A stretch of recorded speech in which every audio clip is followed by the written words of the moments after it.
So today we're going to go on work on an exercise for shoulder mobility in what we consider maybe passive to slightly active assisted.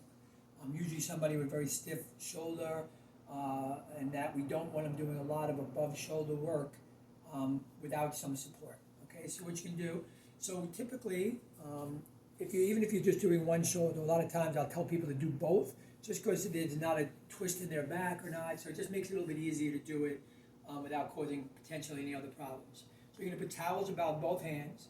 You're going to approach a wall. Key with this is you're going to stand upright, either to say core activation and a chin tuck, and you don't look at your hands as they go up. You look straight ahead. Okay, so the goal is just to increase mobility. So we'll just say the left shoulder, since that's facing the camera. So you're going to put your hands on. You're about, you're far enough away that your elbows are straight. Again, I have my core activated. I have my chin tucked. And now I'm just going to slide my hands up. As I go, I can start walking in. The goal is to try to get as close to the wall as possible with the arms up, but that may not be possible right away. Otherwise, if you could do that, you probably wouldn't need to be doing this exercise. Keys to it is that as you're bringing the arms up, you don't look up, you don't shrug your shoulders. So meaning, as I bring my arms up, especially as you get above 90 degrees, you'll start hitting some of that tightness. And as it starts to get tight, you might start feeling your shoulder rise. You really want to try to prevent that. I'd rather you not go as high and while still maintaining this down. If you get to the point where you can't go any higher without shrugging the shoulder, don't go any higher. Once you get to whatever limit it is, you're going to stay there, and you're just going to take a couple breaths in. And on the breath out, see if you can go a little further.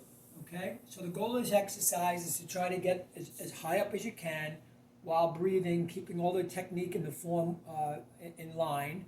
You do it maybe, 3 or 4 of them. And what I mean by that is, so maybe you're up to here, you've done a few breaths, that's your max for now. Then maybe you come back down. You don't have to come all the way back down to the bottom. You just come back down to where it doesn't hurt as much. Maybe you take a breath or 2 in to relax, and then you go back and do it again. So the key with these type of exercises, it's not that you do a lot at once. It's that maybe you do 2 or 3, but 5 times a day. So it's about doing a little bit a lot as opposed to a lot a little. I think that makes sense. Remember, no short pain. Any issues, you can always reach out to us in New York Physical Therapy, 212-488-7300, or our website, www.nypthealing.com.